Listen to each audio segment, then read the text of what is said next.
Commander Jake Morrison stood at the wide window of the UES Liberty, watching Earth grow smaller behind them. The blue planet that had been home to humanity for millions of years was now just a tiny dot in the endless black of space. He placed his hand against the cold glass and felt the vibration of the massive ship's engines, pushing them away from everything they had ever known. 300 years had passed since humans first reached the stars and found they were not alone. The galaxy was full of alien races who had been fighting each other for thousands of years before humans arrived. Wars over territory, resources, trade routes, and old grudges had torn apart entire star systems. Billions had died in conflicts that seemed to have no end. When humanity entered this chaos, they brought something the galaxy had never seen before. They brought the idea that different species could work together, instead of destroying each other. Human diplomats sat at tables with beings who had been enemies for centuries, and somehow made them shake hands instead of shooting. Human peacekeepers stood between warring fleets and convinced them to talk instead of fight. Admiral Lisa Carter walked up beside Morrison and looked out at the stars ahead of them. She was the one who had given the final order to leave. After months of arguing with the Galactic Council, she had finally said the words that would change everything. "We are done being your soldiers while you sit back and count your profits. Find someone else to die for your peace." The memory of that day still burned in Morrison's mind. The alien council members had laughed when Carter delivered her message. They thought it was a joke or maybe a negotiating trick. Humans had always been there to solve their problems. Humans had always been willing to sacrifice their own people to save alien worlds. Why would that ever change? The Corvin representative had been the worst. His blue-scaled face had twisted into what Morrison assumed was a smile as he spoke. "Humans are too soft to abandon us. You care too much about innocent lives to walk away. You will be back within a month begging to resume your duties." Carter had stood up from her chair and looked around the circular chamber at all the alien faces staring at her. "You mistake kindness for weakness. You think our desire to help makes us your servants. Today you learn the difference between choosing to serve and being forced to serve." The exodus had begun that same day. Every human ship in alien space received the same order: return home immediately. Every human base, every diplomatic mission, every trade outpost was abandoned. Humans who had spent their entire lives living among aliens packed their belongings and left worlds they had called home for. Generations Lieutenant Ben Hayes sat at his communication station monitoring the messages flooding in from across the galaxy. Alien governments were sending desperate pleas for humans to reconsider. Trade officials were offering better deals. Military commanders were promising more respect for human authority. All of it was too little and far too late. "They still don't understand," Hayes said to Morrison as another message arrived from the Zalani Collective. "They think this is about money or status. They have no idea what they really did to us." Morrison knew exactly what Hayes meant. For 3 centuries, humans had watched their best people die protecting aliens who barely acknowledged their sacrifice. Human families had lost fathers and mothers and children defending worlds that were not even their own. Human colonies had gone without protection because all their ships were busy keeping peace in alien space. Dr. Rachel Stone entered the bridge carrying a data pad full of reports from their observation networks. As the fleet's expert on alien behavior, she had been studying how different species were reacting to the human departure. Her findings were exactly what the human leadership had expected. "The Thraxian Republic is already mobilizing their fleet," she reported. "They are moving toward the border systems that we used to patrol. The Eldari Federation is doing the same thing from the other direction. Without us there to keep them separated, they are going to start fighting within weeks." Carter nodded grimly. "How long do you estimate before the first major conflict breaks out?" Stone checked her notes. "Based on historical patterns and current troop movements, I would say less than 6 months. Maybe as little as 3 if someone does something particularly stupid." The irony was not lost on any of them. The galaxy had spent 300 years complaining about human interference in their affairs. They had accused humans of being controlling, of forcing their values on other species, of preventing natural conflicts from resolving themselves. Now they were about to get exactly what they had asked for. Morrison remembered the last conversation he had with his alien counterpart, Commander Vex of the Corvin Imperial Fleet. They had worked together for 15 years, keeping peace in the Outer Rim territories. Vex had always complained that humans were too cautious, too willing to negotiate instead of using force to solve problems. "Your people think too much. Vex had said during their final meeting. Sometimes the only way to achieve peace is through superior firepower. The weak must learn to fear the strong. Now Vex would get his chance to see how that philosophy worked when humans were no longer there to prevent him from using it. Morrison wondered how long it would take for the Corvan Empire to start shooting at their neighbors. Based on their history, probably not very long at all. Captain Mike Rodriguez appeared on the main view screen from his ship, the UES Defiance. His vessel was part of the rear guard, making sure no human installations were left behind. Admiral, we have just received word that the last human personnel have been evacuated from the Kepler station. All our people are accounted for. Carter acknowledged the report with a nod. Kepler station had been humanity's largest diplomatic complex in alien space. For 200 years, it had been the center of peacekeeping operations for an entire sector of the galaxy. Now it sat empty, its halls silent for the first time since it was built. The aliens could have it. They could have all of it.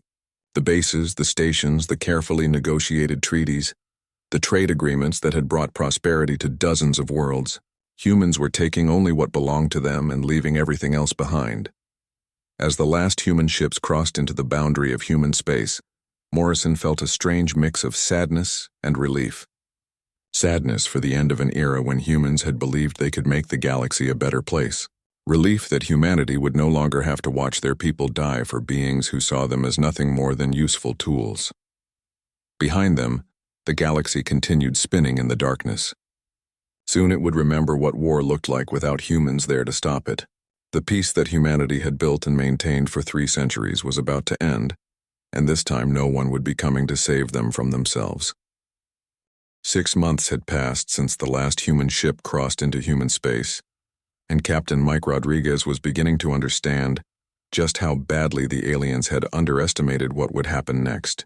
He sat in his command chair aboard the UES Defiance, reading intelligence reports from the automated observation posts that humans had left scattered throughout their former patrol zones. The news was exactly what humanity's military leaders had predicted, but seeing it happen was still shocking. The First War had started just 3 weeks after the human departure.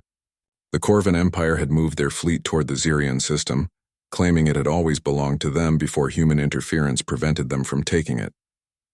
The Zalani Collective had responded by sending their own warships to defend Xerion, which they said was clearly within their traditional territory. Neither side had bothered to ask the people who actually lived on Xerion what they wanted. Rodriguez watched the battle footage that their hidden cameras had captured. Corvan ships with their distinctive red hulls fired plasma cannons at the sleek silver vessels of the Zalani fleet. The fighting was brutal and neither side showed any mercy. Ships exploded in brilliant flashes of light while escape pods were deliberately targeted and destroyed. This was not the careful, controlled warfare that humans had enforced for 3 centuries. This was the old way of fighting where the goal was not victory, but complete annihilation of the enemy.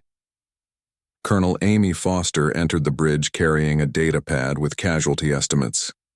She had been working around the clock trying to track the growing conflicts across what used to be human-protected space. Her face was pale and she looked like she had not slept in days. The numbers are getting worse, she reported to Rodriguez. 12 billion confirmed dead in the Corvan-Zalani War alone. That includes the entire population of Xerion, which was completely destroyed when the Corvan Empire decided to crack the planet, rather than let the Zalani have it. Rodriguez felt his stomach turn. Xerion had been home to 4 billion people, most of them farmers who had never hurt anyone. The planet had been known throughout the galaxy for its peaceful culture and beautiful art. Now it was nothing but floating rocks and frozen corpses because 2 alien empires could not agree who owned it. Commander Pete Johnson was monitoring communications from the Galactic Council chambers on the other side of the galaxy. The alien representatives were meeting an emergency session almost every day, now trying to figure out how to stop the wars that were breaking out everywhere. Johnson had been listening to their debates and the desperation in their voices was obvious. They are begging us to come back, Johnson told Rodriguez. The Thraxian ambassador offered to give humans full voting rights on the council. The Eldari Federation is promising exclusive mining rights to 3 star systems. The Corvan Empire says they will pay war reparations for every human death in the past 50 years. Rodriguez almost laughed at that last offer. War reparations from the Corvan Empire meant nothing when they were currently committing genocide against their own neighbors. These were the same aliens who had spent decades telling humans that they were too controlling, too interfering, too quick to prevent natural conflicts from resolving themselves. General Chris Walker appeared on the main communication screen from his command ship in the Sol system. Walker was now the overall commander of all human military forces, and his word was final on whether humanity would respond to any alien requests for help. His expression made it clear what his answer would be. "I have been reviewing the situation reports," Walker said. "The aliens are learning exactly what they asked for. They wanted us to stop interfering with their natural right to wage war. They wanted us to stop forcing them to negotiate instead of fight. They wanted us to stop protecting the weak from the strong. Congratulations to them, they got everything they wanted." Rodriguez knew that Walker was right, but it was still hard to watch. The Eldari Federation had already split into 7 different factions that were fighting each other over who would lead the new government. The Thraxian Republic had seen their pacifist leadership overthrown by military commanders who blamed human abandonment for making them vulnerable to attack. Ancient grudges that had been buried for centuries under human mediation were exploding into open warfare. The worst part was how quickly everything was falling apart. Species that had lived in peace for 300 years were suddenly at each other's throats over borders that had been settled since before most of them were born. Trade routes that had brought prosperity to entire sectors were now battlefields where merchant ships were destroyed on sight. Pirates who had been kept in check by human patrol fleets were now raiding with complete freedom. Foster updated her casualty reports every few hours, and the numbers kept climbing. "We are now tracking active conflicts in 47 different star systems," she reported. "Border disputes, resource wars, territorial expansion, revenge attacks for old grievances, and at least 6 cases of what can only be called attempted genocide." The automated observation posts were sending back footage that showed the true nature of alien warfare when humans were not there to impose rules. Cities were bombed from orbit without warning. Prisoner ships were opened to vacuum. Refugee convoys were hunted down and destroyed to prevent survivors from reaching safety. This was how aliens had fought each other for thousands of years before humans arrived to civilize them. Johnson intercepted another transmission from the Galactic Council. "They are trying to form their own peacekeeping force," he reported. "The plan is to have each major species contribute ships and personnel to patrol the trouble zones." Rodriguez shook his head. "How's that working out for them?" Johnson checked his notes. "The Corvan Empire refused to participate because they say their ships are too busy defending Corvan territory. The Zelani Collective wants to command the entire force and will not serve under alien leadership. The Thraxian Republic says their new military government will only commit ships if they get to choose which conflicts to intervene in. The Eldari Federation cannot agree among themselves which faction would represent them." It was exactly what human military analysts had predicted. The aliens had never learned to work together without human leadership holding them together. They were too proud, too suspicious of each other, too convinced that their own species was superior to all others. The idea of aliens sacrificing their own interests for the greater good of the galaxy was completely foreign to them. The galaxy that had taken human protection for granted was now drowning in the blood of wars that should never have started. Rodriguez wondered how long it would take before they realized that peace was not something that happened naturally. Peace was something that had to be built and maintained and defended every single day by people willing to stand between enemies and make them stop fighting. The aliens were about to learn that lesson the hard way. A full year had passed since the human exodus, and Captain Susan Martinez could hardly believe what she was seeing through the view screen of her reconnaissance ship. The sector that had once been called the neutral zone was now a graveyard of burning planets and debris fields where entire fleets had destroyed each other.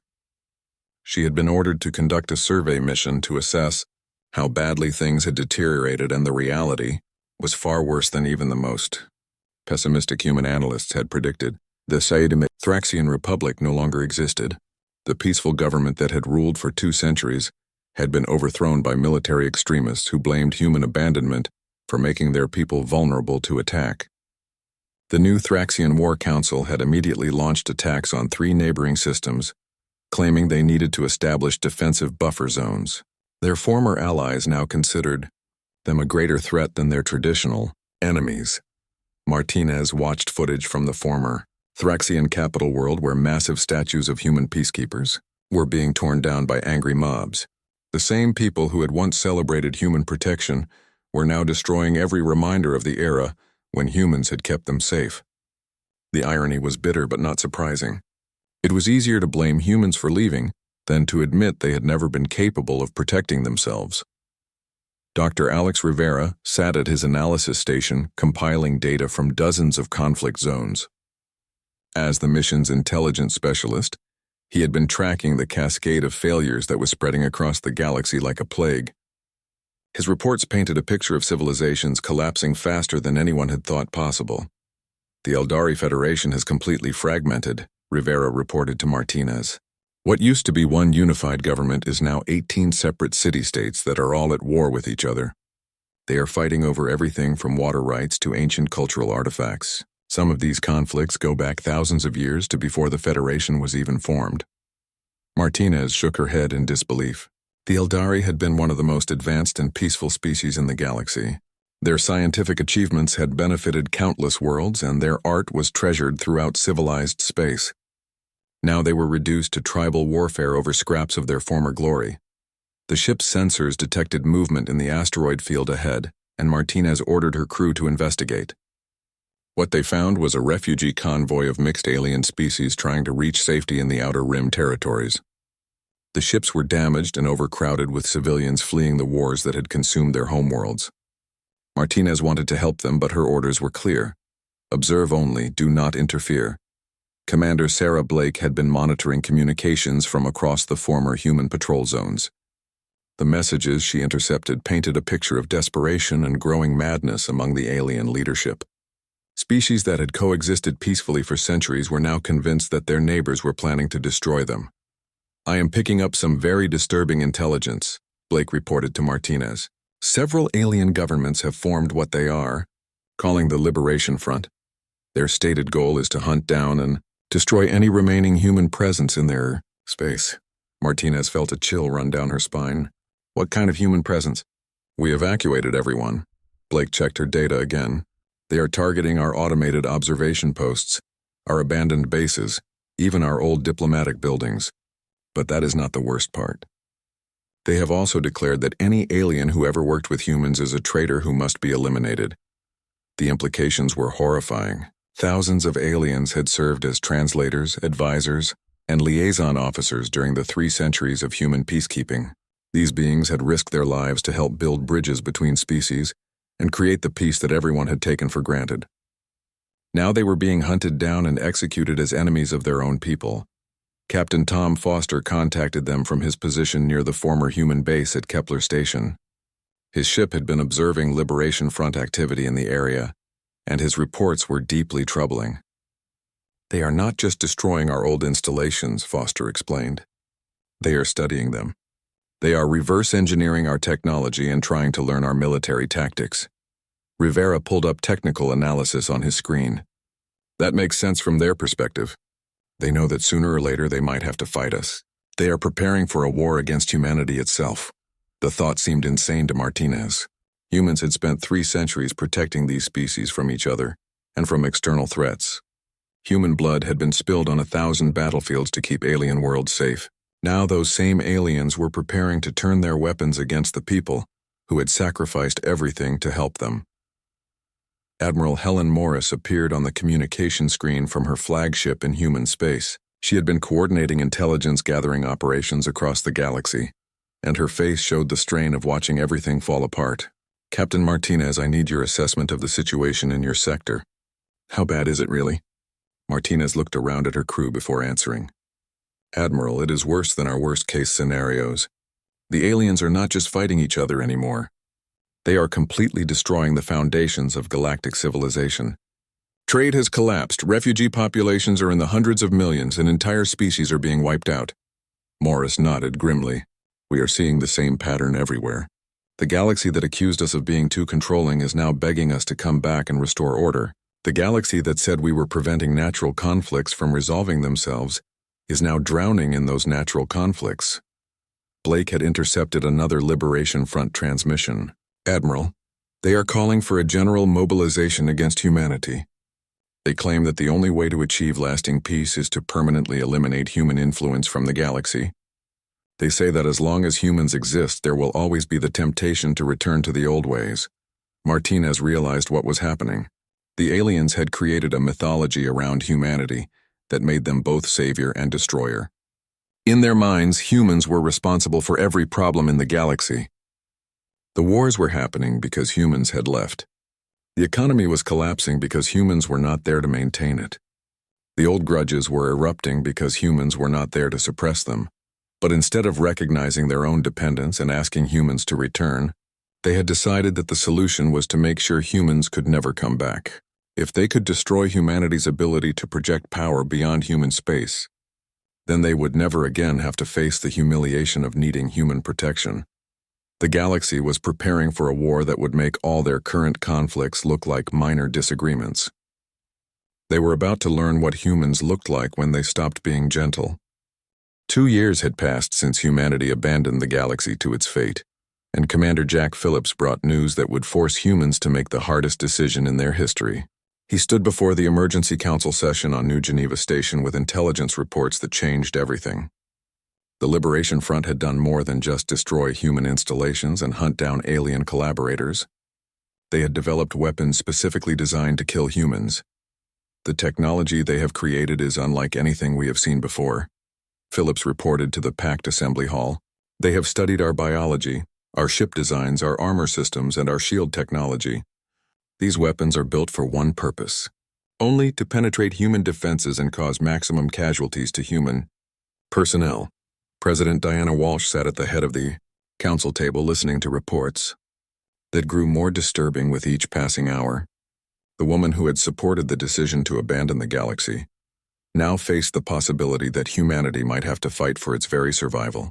The aliens were no longer content to destroy each other in their endless wars. They had decided that the real enemy was humanity itself. General Kevin Moore presented the military intelligence assessment to the council. His analysis was based on data gathered from human spy networks that still operated in alien space despite the dangers. The picture he painted was of a galaxy united in hatred against the species that had once protected it. We have confirmed that 15 major alien governments are actively developing anti-human weapon systems, Moore reported. They have pooled their resources and shared their technology in ways they never did when they were fighting each other. The Corvan Empire has contributed their plasma cannon expertise. The Zelani Collective has provided their shield penetration technology. The Thraxian War Council has shared their biological warfare research. Walsh felt sick as she listened to the list. These were the same species that had spent 3 centuries unable to cooperate on anything without human mediation. Now they were working together perfectly because they had found a common enemy to hate. The peace that humanity had tried to build through diplomacy and sacrifice had been replaced by unity forged through shared hostility. Dr. Laura Thompson had been studying the psychological aspects of what was happening across the galaxy. As head of the xenopsychology department, she understood alien thinking patterns better than almost any other human. Her analysis of Liberation Front propaganda revealed the twisted logic that was driving their actions. They have created a complete mythology around us, Thompson explained to the council. In their minds, we are both the source of all their problems and the only solution to those problems. They believe that the galaxy was peaceful before humans arrived, and that it will be peaceful again once we are eliminated. They have convinced themselves that human nature itself is the cause of all conflict. The irony was staggering. The galaxy had been tearing itself apart in constant warfare for thousands of years before humans arrived. Human intervention had given them 3 centuries of relative peace and prosperity. Now they were claiming that humans were the reason for all their troubles and that removing humanity would somehow restore a golden age that had never actually existed. Captain Ron Davis had been leading covert operations in alien space for the past 6 months. His missions were dangerous, and his reports painted a picture of civilizations that had completely lost touch with reality. The propaganda being spread by Liberation Front leaders was filled with claims that defied all historical evidence. They are teaching their children that humans are a plague that infects the galaxy with violence, Davis reported. According to their new history books, the galaxy was a paradise of peace and cooperation until humans arrived and corrupted them with ideas about warfare and competition. They claimed that every war in galactic history was actually caused by human manipulation. Walsh knew that this kind of thinking was Incredibly dangerous because it meant the aliens would never accept any peaceful solution that left humanity alive. In their minds, the mere existence of humans was a threat to galactic peace. They had convinced themselves that genocide was not just acceptable, but morally necessary. The debate in the council chamber raged for hours as human leaders struggled with an impossible choice. Some argued for limited military intervention to prevent the Liberation Front from developing more dangerous weapons. Others pushed for complete isolation and defensive preparations to protect human space from attack. A few even suggested that humanity should return to its peacekeeping role and try to restore the old ordered. Admiral Steve Cooper commanded the human border fleets that were already reporting increased alien activity near human space. His ships had detected Liberation Front scout vessels probing human defenses and testing response times. The intelligence they gathered would be used to plan the coming attack. We are not dealing with the confused and frightened aliens who begged us to return last year, Cooper warned the council. The Liberation Front has spent 2 years preparing for war against us. They have studied our tactics and developed countermeasures for our weapons. They know exactly what they are planning to do. Captain Mary Rodriguez had been analyzing captured Liberation Front communications, and the content was chilling. The alien commanders spoke about the coming war against humanity with religious fervor. They believed they were fighting for the salvation of all life in the galaxy. They are not planning to defeat us in battle, Rodriguez reported. They are planning to exterminate us completely. Their goal is the total elimination of human presence from the galaxy. They call it the final liberation. The weight of that knowledge settled over the council like a dark cloud. Humanity had tried to walk away from galactic politics and let the aliens solve their own problems. Instead, the aliens had decided that humanity was the problem that needed to be solved. President Walsh stood up and looked around the chamber at the faces of human leaders who had never wanted this responsibility. They had tried to be peacekeepers and been called oppressors. They had tried to walk away and been called cowards. Now they were being forced to choose between fighting and dying. The question before us is simple, Walsh said to the assembled representatives. Do we defend ourselves or do we let them destroy us? The galaxy has made its choice. Now we must make ours. The vote was unanimous. Humanity would fight. The first Liberation Front attack came without warning on a Tuesday morning when Captain Joe Martin was conducting a routine patrol near the Kepler Junction. His ship, the UES Guardian, was scanning the border between human space and the chaos beyond when the alien fleet materialized out of hyperspace like ghosts returning from the dead. Martin had less than 30 seconds to send a warning message before the enemy weapons opened fire with technology specifically designed to tear through human defenses. The plasma beams that struck his ship were unlike anything human forces had encountered before. They cut through his shields as if they were made of paper and melted through the hull armor that had protected human vessels for centuries. Martin managed to escape in a badly damaged ship, but 12 other human patrol vessels were not so lucky. The Liberation Front had announced their intentions with the destruction of an entire squadron. Admiral Steve Cooper received the emergency reports from his command ship, the UES Retribution, and immediately understood that everything had changed. For 300 years, humanity had fought as peacekeepers trying to minimize casualties and preserve alien lives. Now they were fighting for their own survival against enemies who wanted to wipe them from existence. The gloves were finally coming off. All ships are to engage with maximum force, Cooper ordered his fleet commanders. No warning shots, no attempts at communication, no mercy for enemies who show us none. They wanted to see what humans look like when we stop playing police. Today, they get their wish. The Battle of Vega Prime began 6 hours later when the main Liberation Front fleet entered human space with over 800 warships from 15 different alien species. It was the largest military force ever assembled in galactic history, and its sole purpose was the destruction of humanity. The alien commanders had spent 2 years planning this attack, and they believed their superior numbers and anti-human weapons would guarantee victory. They were wrong. Captain Mary Rodriguez piloted her advanced fighter craft through the chaos of the opening engagement and saw immediately that the aliens had made a critical error in their planning. They had studied human technology and developed weapons to counter it, but they had never understood what made humans truly dangerous. It was not their ships or their weapons that had kept the galaxy peaceful for 3 centuries. It was their willingness to do whatever was necessary to protect the things they cared about. Target their command ships first, Rodriguez heard Cooper order over the battle communications.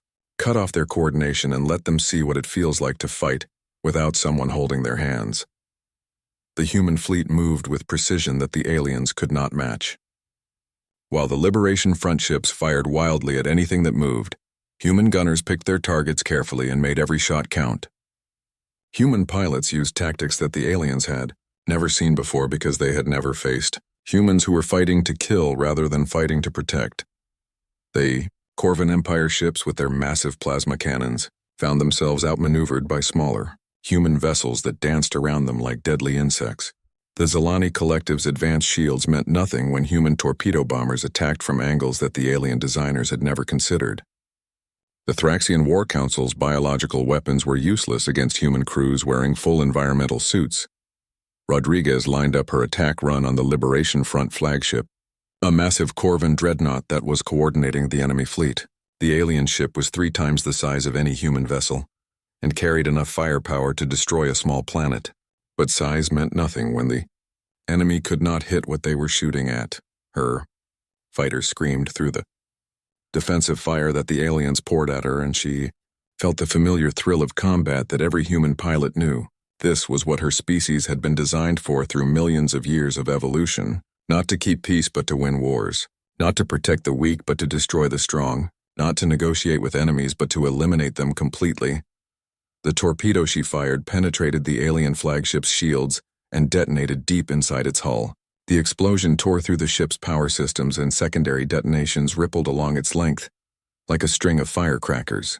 As the enemy commander's vessel broke apart in brilliant flames, Rodriguez spoke the words that would be remembered throughout human space for generations to come. This is what you get when you mistake mercy for weakness. The destruction of their flagship sent panic through the Liberation Front fleet as alien commanders realized that their careful planning had been based on a fundamental misunderstanding of human nature. They had prepared to fight the gentle peacekeepers who had spent centuries trying to minimize casualties. Instead, they were facing humanity unleashed, and the difference was terrifying. Admiral Cooper watched the enemy formation collapse as alien ships began retreating in all directions. Some species tried to surrender while others attempted to flee back to their own territory.